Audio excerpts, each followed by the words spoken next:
I first heard about MCH from a friend, and our daughter was going to another school.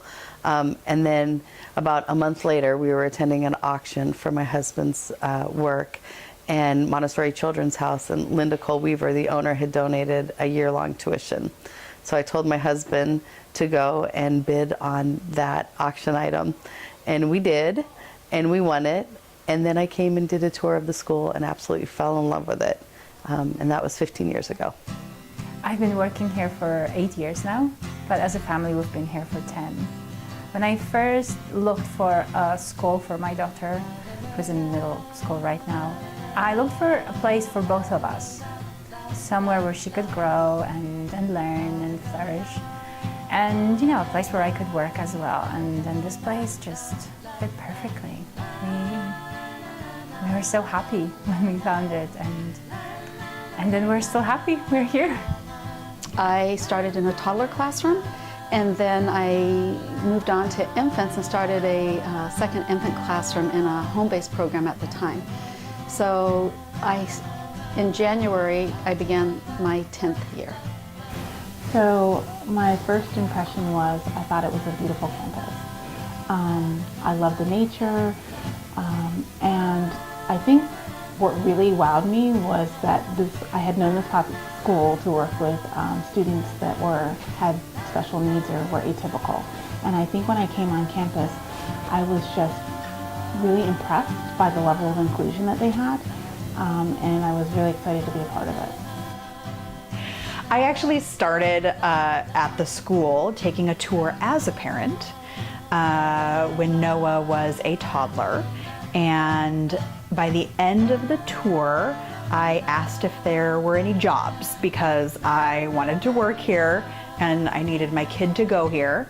So that was how I got started in the school. And then I bugged Jen for about a month because she said I could have a job, but then she just kept, oh yeah, sure, you're good. But I was gonna make sure that she gave me a job, and I bugged her enough that she did.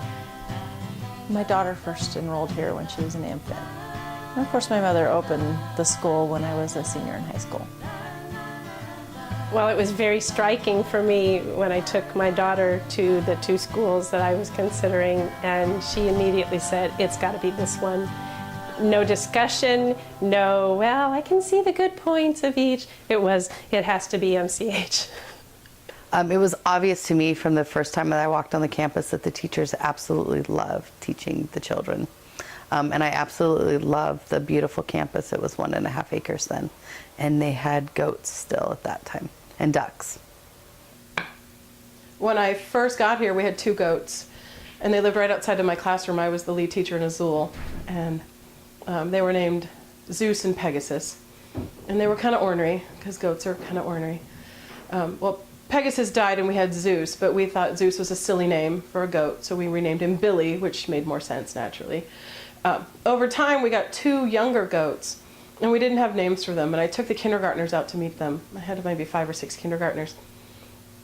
And we stood at the fence, and this little girl, Katie Litton, she's probably, she might be 25 by now. I remember her saying, Miss Nicole, that one over there is called Dreamer, because all he does is look at the sky. And that one over there is called Nibbles, because all he wants to do is eat us. And he really literally, as I looked down, was chewing on my skirt through the fence. So we have a long and illustrious history with goats on our campus. That is true. We knew each other from high school. We went to high school together, and about 3 years into Annika being at school here at MCH, I walked into the office and there sat Jennifer, and I asked her if she was a new administrative assistant, and she looked at me and said, I'm not the administration assistant, I'm going to own this school someday. She put me in my place just like she did in high school. So where the elementary campus is, there used to be this house that was a private house. It was a totally separate place that the school ended up purchasing. And that house I used to spend time in when I was in high school. My friends' grandparents owned it. Well, I had lived in that house when we first purchased the property, and my son was standing next to me, and he was having a very hard time emotionally because that was his family home that was being torn down. But for me, it was just an amazing start on our next adventure, something we'd worked so hard on for 7 years. And it was a reality that was starting to happen. And when it started to shift forward, it shifted forward quickly. And when we got the green light to go, it took 6 months to break ground. So it was pretty exciting.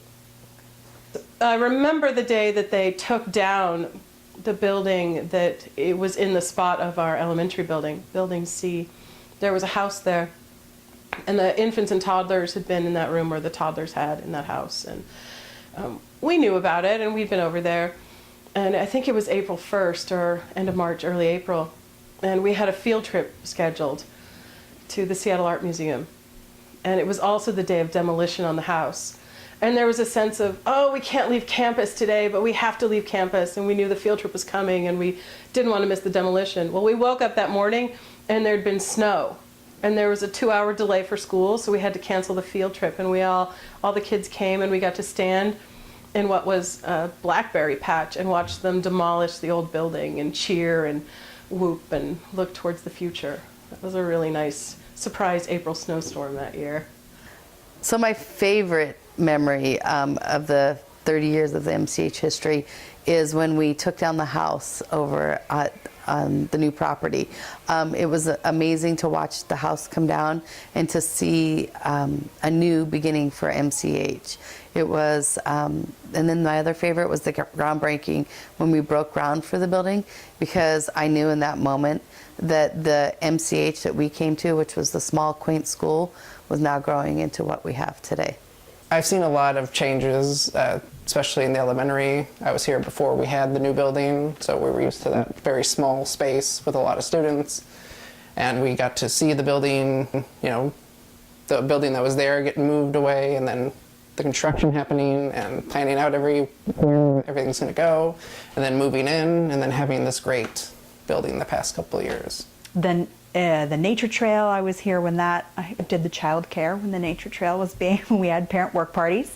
So I saw that go from nothing to this great space that it is now. Just the growth of the gardens and the grounds itself have really, really just blossomed and have made this place the unique place and special place that it is. I think we need a middle school. We should get a middle school. I suspect that we will have an options program specifically to meet students with special needs, to help mainstream them into regular classrooms. And I think it's just going to grow. I hope to see a middle school, maybe high school. And yeah. I know, and I'm not sure I should speak about it, maybe we'll have a middle school someday. It's a matter of finding the property and making it happen, but I know that I could see that happening here in 30 years. I can see us being from infants through middle school. Where we're going to be is Nicole and I and Crystal are all going to be hobbling around here with our little canes whacking people. Just kidding. Jennifer and I joke about walking around with our canes into the classrooms and observing the small children, and what it will be like then is going to be pretty amazing, because we'll have, not just the children of our first students, but maybe the grandchildren of our first students. And that'll be a phenomenal adventure. I mean, we talk about this as a 100-year institution, and that's still only 2/3 of the way. The school at that point, I think it'll be not-for-profit, and I think I'll be sitting on the board, and so do I hope a lot of other people that have been connected to the school over the years. I see the school being actually around for 100 years, and the people that have had their children here for a great length of time, I hope when we're all in retirement age that we're all vested enough to invest in our children's future and sit on the board and continue the operation of this school. I think we still value the core values that Linda Cole Weaver had when she started the school, which was no matter how large your school got, to always have a home-like setting. I think the biggest legacy that my mother left is the sense of the classrooms always feeling like home to the children. You walk in and it feels like your home environment. And I think that that is an ethos that continues here at MCH. These classrooms, the administrative spaces, the campus itself, it feels like home. I work here because this place, it's home. It's my second home to me. It's second home to my kids. I have a huge support network of awesome people that I rely on, not only professionally but personally. I have a huge support network here, and I appreciate my kids' teachers and the people that I work with, and they are my friends, and we have each other's backs, and it's home. I think people stay because it's family. The people that work here and send their kids here, it becomes an extension of your family.